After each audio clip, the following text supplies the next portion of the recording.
16 जानेवारीला मंगळ हे मकर राशीमध्ये गेलेले आहेत आणि मंगळ मकर राशीमध्ये उच्च असतात. पण यावेळेला मकर राशीमधला मंगळ हा अस्थावस्थेत आहे. कसा जाणार आहे कर्क राशीच्या लोकांसाठी येणारे हे दिवस हे मी तुम्हाला सांगणार आहे. कर्क राशीच्या 7व्या घरामध्ये हे राशी परिवर्तन झालेलं आहे. तर 7वं घर म्हणजे केंद्र घर. केंद्र घरामध्ये जेव्हा मंगळ येतात तेव्हा रुचक नावाचा राजयोग होतो, म्हणजे चांगलाच होतो. कारण एक लक्षात घ्या, तुमचं दुसरं घर आहे सिंह राशीचं, 11वं घर आहे वृषभ राशीचं, त्यामुळे धनसंपत्तीसाठी खूप चांगल्या गोष्टी आहेत. मंगळ हा 10व्या घराचा म्हणजे कर्मघराचा आहे. त्यामुळे आणि इथे बसलेला मंगळ कर्मघराकडे पाहतो, त्यामुळे कामाच्या ठिकाणी चांगल्या गोष्टी होतील, पदोन्नती होईल, चांगल्या पगार वाढेल. तुम्हाला जॉब चेंज करायचा असेल तिथे सुद्धा तुम्हाला चांगली अपॉर्च्युनिटी मिळू शकते.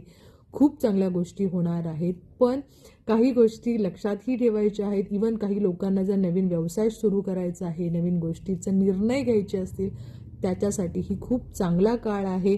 म्हणजेच थोडक्यात तुम्हाला असं कळेल की चांगल्या गोष्टी तुम्हाला समजतील, तुम्ही डिसिजन घ्याल. या गोष्टीसाठी नक्कीच हे गोचर चांगलं आहे.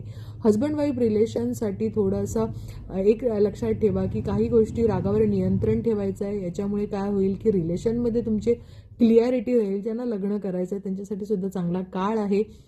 त्याचबरोबर मी असं सांगेन की घाईघाईत डिसिजन घेऊ नका, राग वाढेल आणि कधी कधी काय होईल की अचानक जास्त तुम्ही रिस्पॉन्सिबिलिटी घ्याल, त्यामुळे चिडचिड होईल. त्यामुळे कुणाचंही काम घेताना थोडासा विचारपूर्वक करून त्या सगळ्या गोष्टीचा विचार करा.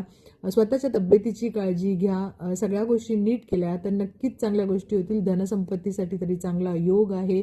स्वतःच्या प्रकृतीकडे आणि स्वतःच्या काही डिसिजनकडे व्यवस्थित लक्ष ठेवलं तर येणारा आहे जे राशी परिवर्तन आहे कर्क राशीसाठी नक्कीच चांगल्या अपॉर्च्युनिटी आणि चांगल्या गोष्टी घेऊन आलेल्या आहेत.